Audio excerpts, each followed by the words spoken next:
Place à une gazette du cours placée sous le signe du 3. D'abord avec la troisième voie, le tournage que nous allons suivre, puis avec la projection de 3 femmes amoureuses. Mais d'abord, commençons donc par la troisième voie, film de Jean-Michel Tari, tourné en 3D.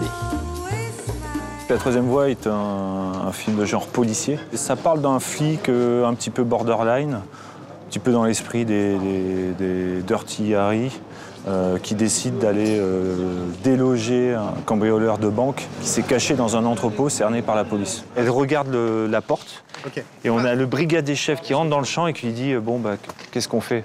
On bouge pas, on m'a dit de pas bouger, on bouge pas. Ensuite, elle entend arriver la voiture du commissaire.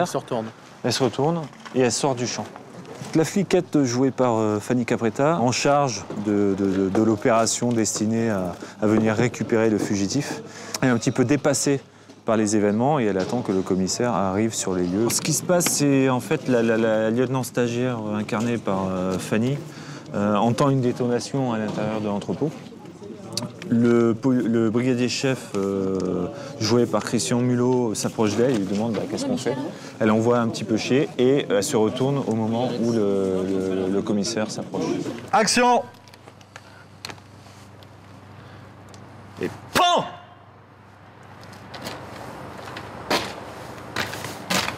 Peut-être faire quelque chose là.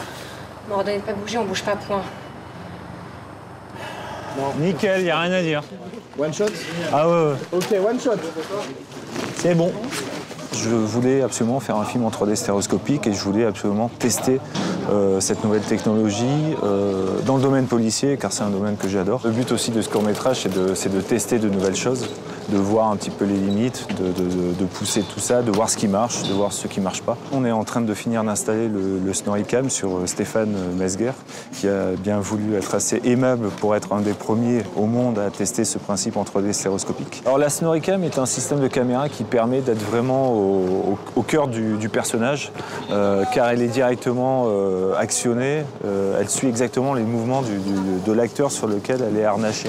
Ce qui permet d'avoir un effet un petit peu bizarre, où on est vraiment à l'intérieur des mouvements, donc à l'intérieur du personnage lui-même. On ressent un petit peu tout ce qu'il ressent, bien au-delà de ce qu'on peut avoir au niveau d'une caméra à l'épaule ou ce genre de système ou d'une Steadicam. Action! Il s'agit du capitaine de police qui sort de l'entrepôt sur lequel on a attaché la Snoricam pour voir un petit peu sa réaction par rapport à son environnement et par rapport au bordel ambiant qui consiste à avoir des policiers qui vont passer à droite, à gauche. C'est un petit peu passer au milieu d'une espèce de flot continu de personnes et de dynamisme. Apparemment, il y avait des problèmes de lumière, de cadrage, mais l'effet est fantastique. Franchement, c'est super, on est vraiment avec le personnage. Action!